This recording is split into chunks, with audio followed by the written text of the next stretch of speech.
Hey guys, Ike here from Mike'sOutdoors.com. Back again with just some more tips, some more hunting tips, archery tips in our kind of informal video series. Today I want to talk to you about flexibility in hunting, and I'm not talking about being able to climb in a tree stand or being able to make your do some moves like a ballerina. I'm talking about flexibility as far as being able to adapt. I like to use the old Marine Corps motto of adapt and overcome. And I see this so much in other hunters and guys I've hunted with, and it just absolutely boggles my mind that these guys are so set in their ways that, and I'm not talking about their ways as far as, I'm talking about their ways as far as I'm going to hunt this spot, and this spot's going to be good, you know. You need to be flexible. There's deer change all the time. You need to be able to have the right attitude when it comes to hunting, to be able to do several things. The first thing that you need to be able to do is to abandon a spot. You need to be able to move tree stands during season. In-season scouting is one of your most helpful tools.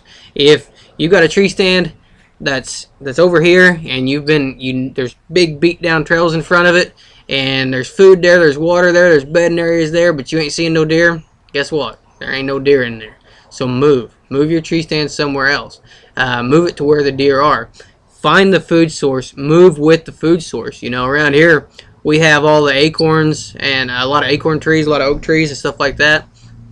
And if you're not flexible and you're not moving, you're going to miss a lot of deer and you're not going to see a lot of deer.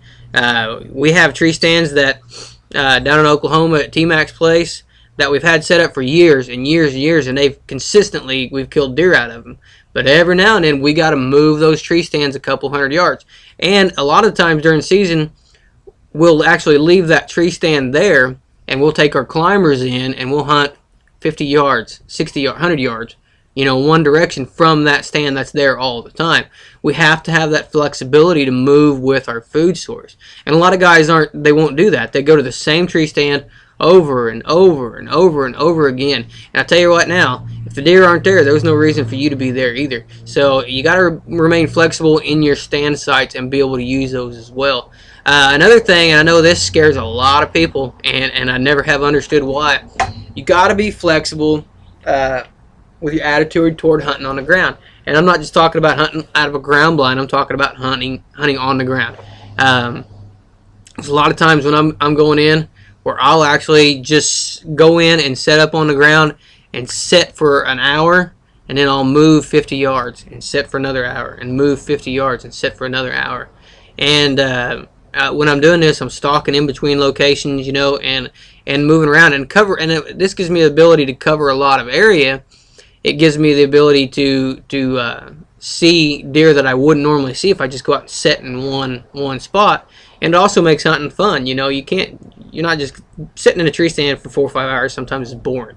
So it's a little bit different way of changing up your routine and actually making hunting a little bit more exciting. And I tell you what, if you're doing that and you catch a deer on the ground, man, that's a rush. That is a heck of a rush. And if you're actually able to stalk up on one, that's a huge ordeal right there to me. And that's something that a lot of hunters will not try getting down and moving around on the ground. They won't try hunting from the ground in general. There's a lot of times when I just go out and sit on the ground and without putting a tree stand up. And I always thought it was because I was kind of lazy, but I don't want to carry in a tree stand to a spot that ain't no good. But a lot of guys aren't willing to do that. They're not willing to go out and sit on the ground. I'll tell you what, you know, you might scare a deer. Doing either method, you might scare a deer. But deer are going to come back. And if it's not there, you're going to get another chance on deer if you're willing to work for it. So you got to remain flexible in your approach to hunting as far as using tree stands, not using ground blind, just getting down there on the ground. And one thing that I think a lot of guys are closed-minded to, especially around here in Missouri and Oklahoma with our terrain, is stalking. And I ran into this last year. There was a perfect opportunity to stalk, and the guy I was hunting with just didn't want to do it, didn't want to try it. And it was a perfect opportunity to stalk up on deer. Deer were in a corner. The wind was in our face. There was good open terrain. The ability to slip around behind him was there, and he just didn't want to try it. And it was because he was scared he was going to run a deer off from that corner, which I could see that. But at the same time, he left his tree stand on the other side of the field and never even moved into that corner. So those deer were perfectly safe there because he wasn't flexible enough to, one, either attempt to stalk on it, or two, to pick up his tree stand and move it to a new location. So you got to be flexible when it comes to your location and to your tactics that you're going to use. If you guys are lucky enough to do some stalking and kill one on the ground, I've got a buck right over here who's a little 5-point. He's about like that tall, and I've got 3 deer on plaques. I've got this buck behind me, which is a 132-inch buck. I've got the buck 11-point I killed a couple years ago, which is a 120-ish inch buck, and I've got this 60-inch, 70-inch 5-point. That 5-point was one that the first deer that I ever stalked up on with my bow. I got within 20 yards of this deer, and I put an arrow right through his heart. And that's something I'm so proud of, that I put him on a plaque, just because I was really proud of that stalk. So it's a lot of fun to get down there on the ground and do some stalking, and really makes the hunt exciting. And man, like I said, it's a trophy that I'm going to remember forever. I'm going to be telling that story to my grandkids. Right along the story with these other 2 bucks is the first one that I stalked up on. So, you know, if you remain flexible, it's going to make your hunting a little bit more productive. It's going to make your hunting a lot more fun, I can tell you that as well. And keep an open mind when it comes to trying new tactics. You know, Roger Ragland killed a lot of deer just going out and sitting on the ground. And like I said, if you're going out in the same spot, you're not seeing deer, don't continue to do that. What is the definition of insanity is doing the same thing over and over again and expecting different results. You know, that it's insane to just go sit in a tree stand for 4 hours and not see nothing, and go back to the same tree stand and sit for 4 hours and not see nothing again. So remain flexible, try different tactics, try different stand locations. If you got it in the area, you know, try a climber. I've got that X1 that's super light, that is really mobile, that I can use.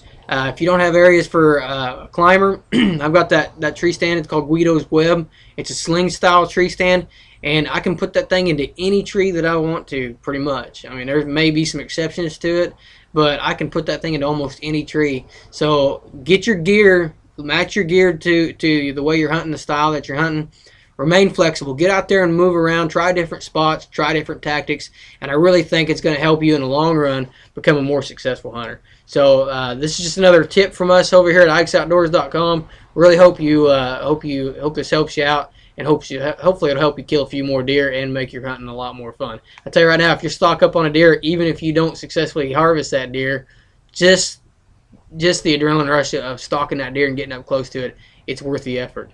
And I guarantee you, you're going to see more deer. You're not going to scare that deer off forever. And even if you do, there's more deer out there. So be willing to be flexible and try new things. Appreciate you guys watching this video. And like I said, I hope it helps out. Be sure to visit the website, IkesOutdoors.com. Thanks, guys.